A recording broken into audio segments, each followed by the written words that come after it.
single leg wall sit. So we like to go and use the wall and start with a double leg wall sit and then progress to a single leg wall sit. And within the single leg, there's a bunch of different progressions that we can do with our feet to increase the demand of our quads. So we use this with a ton of different individuals, right? The whole idea is we're trying to increase capacity, or we're trying to increase your muscle's ability to kind of tolerate load.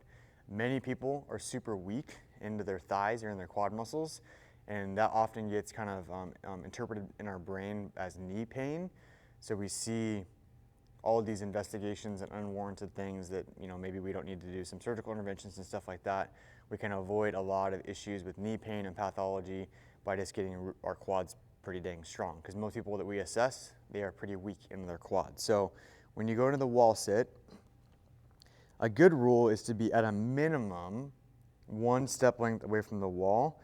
I think it's better to probably start people closer to 2, or at least 1.5. And when you do 1.5, how you would do that is if I put my right foot against the wall, my left foot would go in front of my right foot, and then my heel goes into kind of like the arch of my left foot. I'm about 1.5 step lengths from the wall. That gives you a frame of reference, so you can make it progressive over a period of time. So that's what you should be writing down into your notes, into your programming, is how far away from the wall you were and roughly how much of a knee bend you have. So say I'm gonna go 1.5 feet from the wall. I wanna push my low back into the wall. A lot of people, when they do this, they'll put their weight onto their toes and they'll arch their low back. Their low back comes off the wall. They'll push their shoulders into the wall and their tailbone into the wall. If we tuck our butt under us, push our low back into the wall, typically you'll feel more quad turn on down around your knee, which is exactly what we're going for.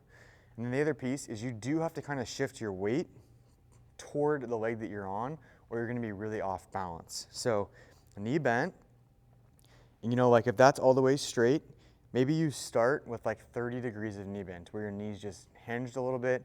You're gonna pick that foot up, and that's the position that you're gonna hold in. As you get stronger, you can increase the time or the hold duration, or we can keep the same hold and we can drop a little bit lower. Keep the same hold, drop a little bit lower. Keep the same hold, drop a little bit lower. But the whole idea is this position really forces you to be able to use that quad.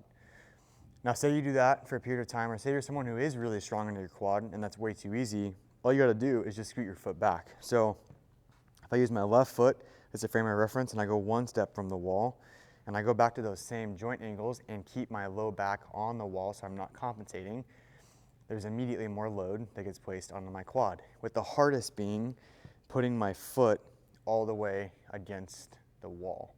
So there's way more load that goes into my quad the closer my foot gets to that wall. So again, to summarize, equal foot pressure, foot flat, excuse me, if you can, starting with a 1.5 to 2 step lengths from the wall. Or another way to think about that is when you get set up, having your shin be relatively vertical to the ground, so that way your knee isn't getting over your toe. The further your knee goes over your toe, the more your quads are gonna have to work. Knee tracking is a piece that we haven't touched yet. So we wanna make sure that our knee is in good alignment. So we're not gonna be way inside, we're not gonna be excessively outside. We're gonna be somewhat in the middle ground. Most people are gonna be most comfortable with their knee kind of tracking over their second or third toe. Again, different for everybody. Progression is the king here. Take good notes, progress this slowly. Don't try to rush through all the progressions, because that's probably going to develop with a little bit of knee irritability.